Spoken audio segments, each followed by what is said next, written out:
संत अपने वचनों में फरमाते हैं कि काम कर काम ही में दिल लगा, काम ही से तेरे राजी होगा खुदा।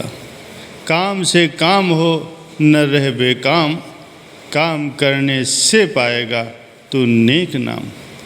कीमती वक्त तेरे हाथ आया है, तूने मौका बड़ा सुनहरी पाया है। वक्त को खो न राएगा हरगिज, वरना होगा न साधमा हरगिज। प्यारे सज्जनों, एक बार श्री सद्गुरु दाता दयाल जी महाराज जी श्री तृतीय पातशाही जी के श्री चरणों में किसी भक्त ने विनय की, प्रभु आपका स्थूल शरीर तो पहले से बहुत ही सुकोमल हो गया है, लेकिन काम आप इससे पहले से भी चौगुना ले रहे हैं और दिन प्रतिदिन अधिक से अधिक काम लेने का निश्चय रखते हैं। अब आप इस शरीर से अधिक काम न किया करें, आराम किया करें। श्री सद्गुरुदाता दयाल जी महाराज जी ने फरमाया, इस परमार्थ के काम में ही तो आराम समाया हुआ है। जो मनुष्य निकम्मा रहकर समझता है और कहता है कि मैं आराम कर रहा हूँ, वो सदैव बेआराम रहता है। काम करने से ही मनुष्य में शक्ति बढ़ती है।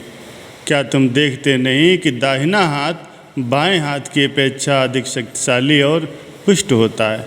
काम में संलग्न रहने से मनुष्य पुरुषार्थी बनता है और उसे बल, सुख और शांति प्राप्त होती है। एक दिन एक सेवक ने अपने जीवन का अनुभव बतलाते हुए कहा कि मुझे सद्गुरु दरबार की ओर से सत्संग उपदेश करने का सेवा कार्य सौंपा गया है।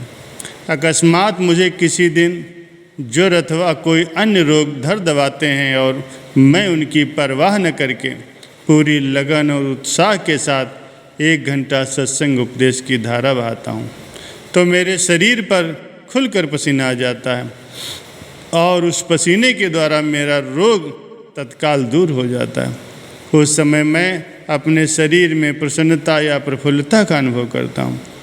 अनेकों बार बुखार की दशा में भी सत्संग के लिए यात्रा करता हूँ और धार्मिक पुस्तकों के स्वाध्याय में लगा रहता हूँ। मुझे ऐसा अनुभव होने लगता है कि मेरा बुखार कम हो गया, यहाँ तक कि लक्ष्य पर पहुँचने तक मैं लगभग सुस्त हो जाता हूँ। इसके विपरीत बुखार आदि हो जाने पर यदि मैं साहस को त्याग कर चारपाई पर पड़ा रहूँ, तो मेरा विचार है कि वो रोग मुझे छोड़कर अन्य कहीं जाने का नाम नहीं लेगा, क्योंकि वो भी सोचेगा कि यहाँ तो मुझे आराम मिलता है, फिर ऐसे आराम के स्थान को छोड़कर अन्य भला क्यों जाऊँ। इस बात को दृष्टि में रखकर काम करना ही मैंने अपनी औषध समझ रखा और ऐसा करने में महापुरुषों का आशीर्वाद भी प्राप्त होता है, क्योंकि महापुरुष तो सदैव सेवा कार्य में लगे रहने वाले गुरुमुखों पर ही प्रसन्न होते हैं। वे इस बात को मात्र कहते ही नहीं, वरन स्वयं भी इस बात पर आचरण करके दिखाते हैं।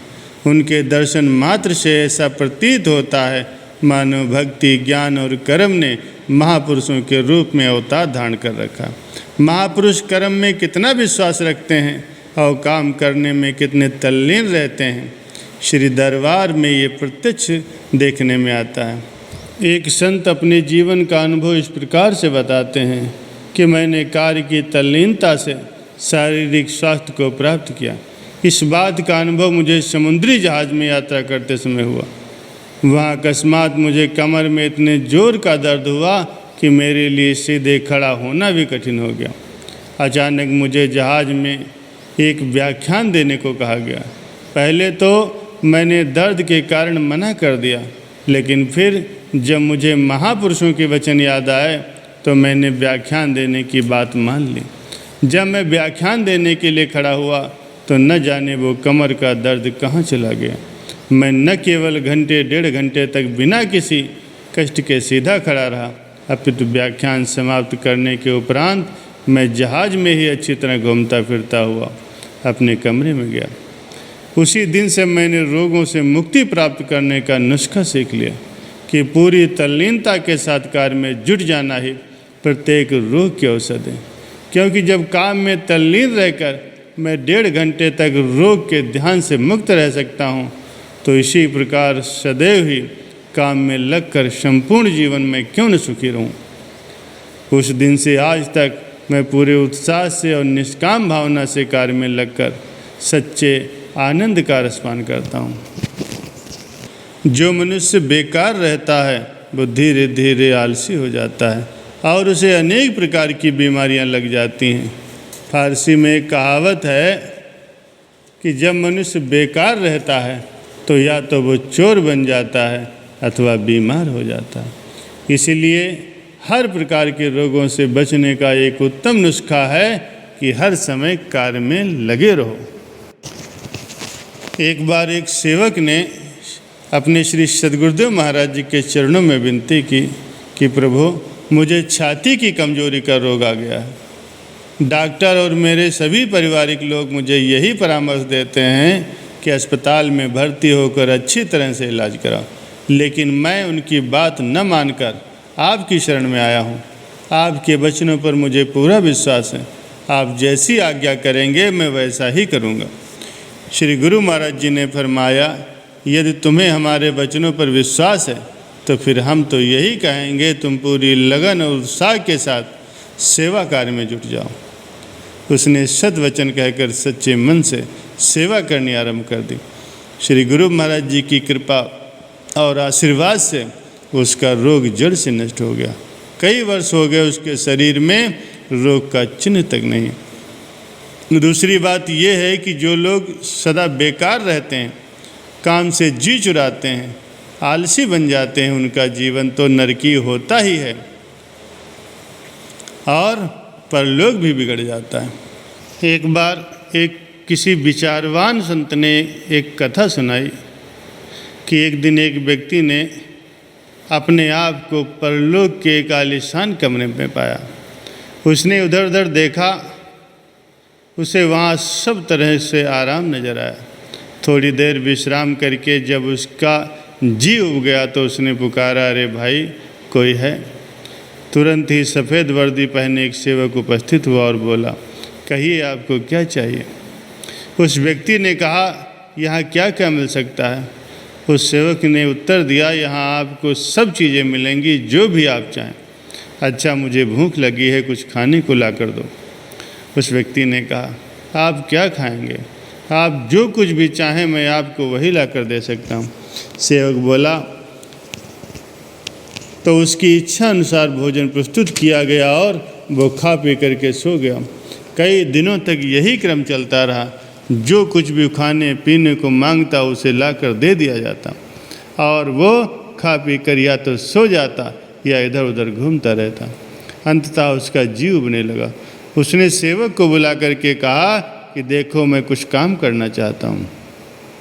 सेवक ने उत्तर दिया, क्षमा कीजिए, आपकी इस इच्छा की पूर्ति यहाँ नहीं हो सकती।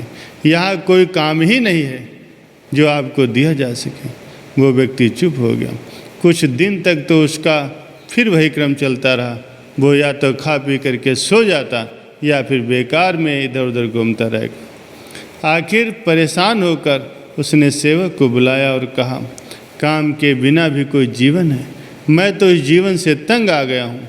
अगर यहाँ कोई काम ही नहीं है तो इससे अच्छा तो यही है कि मुझे नरक में भेज दिया जाए। जानते हैं सेवक ने क्या उत्तर दिया? उसका उत्तर था, आपका क्या विचार है और आप कहाँ हैं? यही तो नरक है। कितना शिक्षाप्रद कथानक है। कार्य में लगे रहकर ही जीवन को वास्तविक जीवन बनाया जा सकता है।